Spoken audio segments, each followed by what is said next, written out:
everybody, it's your hospitality friend Glenn here at the Hunter Hotel Investment Conference. Before we get to this guy over here, I want to thank our friends over at Hotelier, software behind every great host. Please visit them at hotelier.io. Brad Rahinsky, Hotel Equities, how are you, man? Great, Glenn. Good to see you. It's great to see you. So I'm getting a lot of mixed messages about how this year is going. I'm feeling like it's a vibe of the haves and have-nots. How are you feeling about the state of all things this year in hospitality? Yeah, look, if you were to say a little bit of Groundhog Day going on this year, the biggest difference, obviously, is we've had an administration change. And I think what we are looking for as entrepreneurs and developers in this industry specifically is just some degree of stability. Yeah. And I think that's coming. I don't see that right now. Well, it's been anything but boring, right? The first, 50, 60 days. But the folks that I'm chatting with, our portfolio specifically, and some of my colleagues and peers, all like what the tea leaves are telling us. We've started off Q1 fairly strong.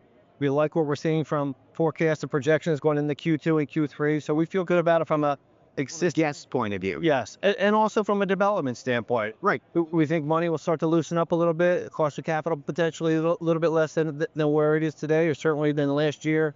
And it won't take much for it to come down much for us to really start to do something. That's the vibe I've been getting from people. And when I was having these conversations over at Alice, they were saying the same thing, just a little bit more of a nudge. Yeah. The fall interest rate drops didn't make it happen in the meaningful way, but just one more little bit, and I think it's going to open. At least that's what the experts are saying. I think that's right. Look, whether it gets to the first number starting with a 5 or a lower 6, it won't take much. There's a lot of money on the sidelines. There's good projects, a good deal sitting there. I just hear that sidelines. It must be so frustrating as somebody who's depending on development to move forward to be stuck in that zone. So it is and it isn't. And here's what I mean by that. So good projects are still getting done. Yeah. And what this environment creates is it creates discipline around. Great point. Around not getting over leveraged like we've done historically at times. Right. I'd say part 2, if you have existing open and operating assets, what a wonderful time to be in the industry. New inventory is at historical lows over the past couple of years, so it's really allows us to counterpunch some of the wage increase and the various creep that's really helpful. And speaking of wage increases, and again, everybody deserves good, fair pay, but it puts pressure on people at the that are running the properties, right? So it's becoming more of an issue of figuring out how to lower those expenses on the property level. Yes. In order to increase profitability. So how are you thinking about technology in order to streamline processes and stuff? And I think you're working with my friends over at Hotelier. We are. They're a great partner. They have been for years with us. And look, if you're not investing into a technology platform that allows you to identify and look at applying initiative against those areas of either challenge, deficiency, or opportunity, you're going to lose. Yeah.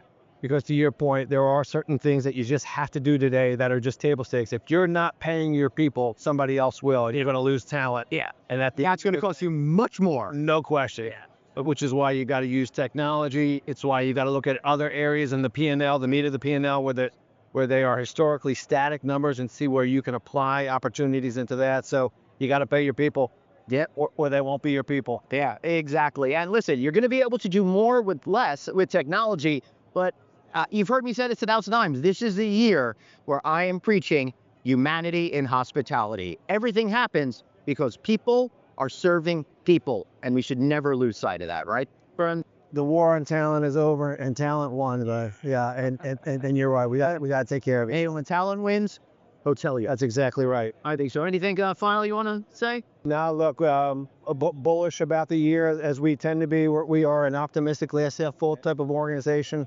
But I think when we see each other again, whether that be up at NYU or lodging, I think you're going to see some of the things that we're talking about will have come to fruition. All right, so I had you on last year at NYU. We'll get you back. Pull it out. We're going to do a big healthy checkup at that point. Yeah. Hey, everybody, thank you so much for watching. Be sure to like and subscribe, share this video, all that kind of good stuff. So for Brad and myself, thanks for watching. We'll see you next time. Thanks, guys. Take care.